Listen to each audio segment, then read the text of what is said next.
చూస్ country delight, live better. ఇప్పుడే country delight యాప్ని download చేసుకోండి. Hi hello, welcome to Suman TV. నేను మీ Roshan. So right now I'm with Sandeep Raj garu. నమస్తే అండి. అక్కడ చూస్తేనేమో సముద్రకని గారు కనిపిస్తారు, కొంచెం రైటర్ కమ్ యాక్టర్ అంటే.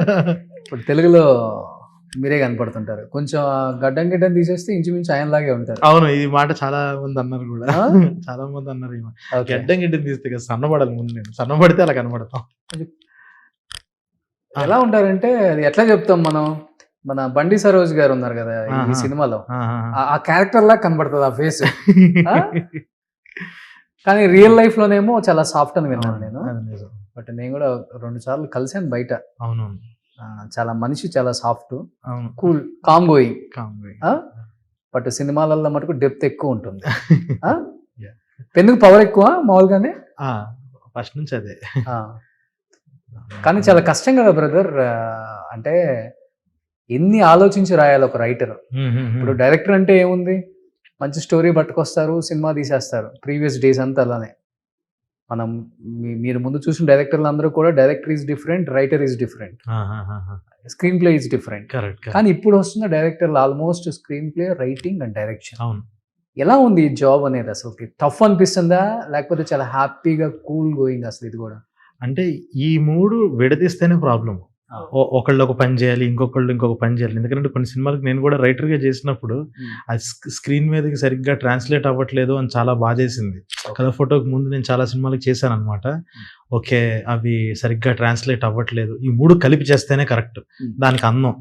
మనం ఒకళ్ళు స్క్రీన్ ప్లే రాసి, ఇప్పుడు హీరో ఇలా వెళ్ళాడు, అక్కడ నుంచి ఇలా వచ్చాడు బయటికి అని చెప్పి ఒకళ్ళు రాసి, దానికి మధ్యలో మనం మాటలు రాసి ఇంకొకళ్ళు తెస్తే దానికన్నా కూడా ఇదే actually safest and easiest job 3 కలిపి చేయడం. కానీ మీ లైఫ్ లో అనుకున్నారు అసలు ఫస్ట్ సినిమానే నేషనల్ అవార్డు కొడితే చాలా కష్టం.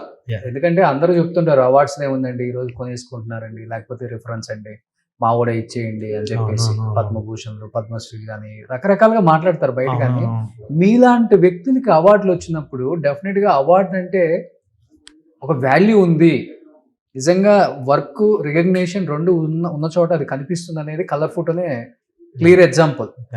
నేషనల్ అవార్డు అనౌన్స్ చేయగానే అందరూ షాక్ గురయ్యారు. రైట్ టైంలో రైట్ పర్సన్కి రైట్ సినిమాకి ఇచ్చారు. What was your first feeling national award అనగానే? ఒక బకెట్ లిస్ట్ అన్నది ఒకటి ఉంటుంది కదా ప్రతి ఒక్కరికి, అమ్మ ఎప్పటికైనా ఇలాంటిది ఒకటి అని చెప్పేసి అని. నేను ఒక 10 ఏళ్ళు మార్జిన్లో పెట్టుకున్న దాన్ని. ఓకే, ఫస్ట్ దాని అవునా వచ్చిందా అంతేనా అయిపోయింది, ఇంక మన బకెట్ లిస్ట్లో ఒక పాయింట్ అన్న ఫీలింగ్ వచ్చింది. కానీ అదొక గ్రేటెస్ట్ ఎవర్ ఫీలింగ్ అది. ఇంకంతే, ఇంకా ఇట్స్ బీన్ 3 years అది వచ్చినా కూడా, బట్ స్టిల్ దాని గురించి తలుచుకుంటుంటే ఒక కైండ్ ఆఫ్ ఒక చిన్న ఆనందం. చాలా పెద్ద విషయం కదా, అది నార్మల్ విషయం కాదు కదా అసలు. నెక్స్ట్ ఏ అవార్డు తీసుకున్నా కానీ అంత కిక్కు కూడా అయిపోతుంది. నిజమే కదా, ఆస్కార్ ఒకటే మిగిలింది. ఆస్కార్కి వెళ్ళే మూవీ ఏదో చేస్తారులే, అది కూడా టైం వస్తుంది అసలు. కానీ అందరికి చెప్పి బోరు కొట్టి ఉంటుంది ఈ సమాధానం. నిజంగా ఒక నేషనల్ అవార్డు గెలుచుకున్న ఒక రైటర్ కమ్ డైరెక్టర్ 5 years సినిమాలు చేయకుండా ఉండడానికి రీజన్స్ 1,00,000 ఉండొచ్చు. కానీ ఏంటి మెయిన్ రీజన్ అంటే ఏమని చెప్తారు? వేరే హీరోస్ మిమ్మల్ని డేట్స్ బ్లాక్ చేసుకొని చేద్దాం అని టైం వేస్ట్ చేపించి 5 సంవత్సరాల కాలం గడిపేసిన తర్వాత ఆయన అంతటా ఆయన బయటకు వచ్చేసి వీళ్ళు తీయరు, మనం ఒక సినిమా తీసి మనం ఏంటో ప్రూవ్ చేసుకోవాలి, తప్పదు, ఆయన బయటకు వచ్చారు. కానీ డైరెక్టర్స్ చాలామంది ఆయన కావాలని వాళ్ళ కాంపౌండ్లోనే ఉంచేశారు, సినిమా తీస్తాం అని టైం వేస్ట్ చేయించారు అనే మాట నేను విన్నాను. నిజం అది? అసలు అదేమీ లేదు. ఒకటి ఏంటనంటే, ఒక పాయింట్ ఓపెన్గా అడ్మిట్ చేసేది ఏంటనంటే, I'm very weak at story writing. నాకు అంటే ఒక కథ పుట్టించడం నాకు కొంచెం కష్టం. ఓకే, అది దానికి చాలా ఎక్కువ సేపు పడుతుంది. ఎందుకంటే ఎవరైనా ఒక లైన్ ఇచ్చేసారు అని అంటే మాత్రం దాన్ని పీక్లో డెవలప్ చేసుకుని వెళ్ళిపోతా. ఇట్ విల్ బి తీసుకోరా లైన్ అని అంటే అదే అంటుంది, దీని మీద చేద్దామని ఒక చిన్న 100 రోజులు. అంటే ఏంటంటే, ఇప్పుడు మనం ఎక్కడికన్నా బయటికి వెళ్దాం అని మాట్లాడుకుంటే, ఎక్కడికి వెళ్దాము అనే డిస్కషన్ మొదలైతే అదొక అరగంట, అదొక గంట. అదే మనం ఇనార్బిట్ మాల్కే వెళ్దాం అని అంటే దారికేసి వెళ్ళిపోతాం. అది ఎటు వెళ్ళినా, బండి ఎక్కి వెళ్ళామా, క్యాబ్ ఎక్కి వెళ్ళామా, అలాగా ఇది కూడా అంతే. నాకు ఒక కథ క్రియేట్ చేయడానికి మధ్యలో ఒకటి చేశాను, అది బడ్జెట్స్ ఇష్యూస్ అన్నది చాలా ఉన్నది, ఆ పరిస్థితికి నేను చాలా ఎక్కువ పెద్దగల కనీసం అన్న ఫీలింగ్. Okay okay. ఇంకా తర్వాత ఎప్పుడైతే నేను మా డిఓపి కూర్చున్నామో తను నాకు చెప్పాడు, అన్న ఏం చేద్దాం, నాకు లవ్ స్టోరీ అయితే చేద్దాము అది ఇది అని చెప్పేసి అని. ఇంకా అప్పటి నుంచి ఇది బిల్డ్ చేసుకోవడం స్టార్ట్ చేస్తాం. సో నాకు ర్యాండమ్గా ఇప్పుడు ప్రొడక్షన్ వాళ్ళు ఉన్నారు, ఇద్దరు ముగ్గురు దగ్గర అడ్వాన్సెస్ ఉన్నాయి, వాళ్ళ దగ్గర కొంతమంది హీరోస్ ఉన్నారు, వాళ్ళకి ఇంట్రెస్ట్గా ఉంది, వాళ్ళకి ఏదైనా కథ వేయండి అంటే నేను అలా కథ వేసే రకం కాదు.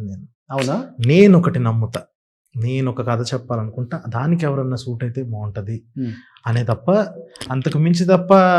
అంటే మనల్ని ఎవరో ఆపేయడానికో ఎవరినో తొక్కేయడానికో అంటే అప్పుడు ఇంకా ఈగోలు లేసి ఇంకా ఫాస్ట్గా పనిచేసే రకం నేను. అవునా, నిజంగా ఒక నెగిటివ్ విజయవాడ అబ్బాయి కాబట్టి.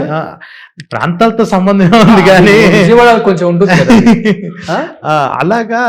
అలాగా ఒక నెగిటివ్ ఫోర్స్ కళ్ళ ముందు వస్తూ ఉంటే మాత్రం సైలెంట్ గా ఉండే టైప్ అయితే కాదు.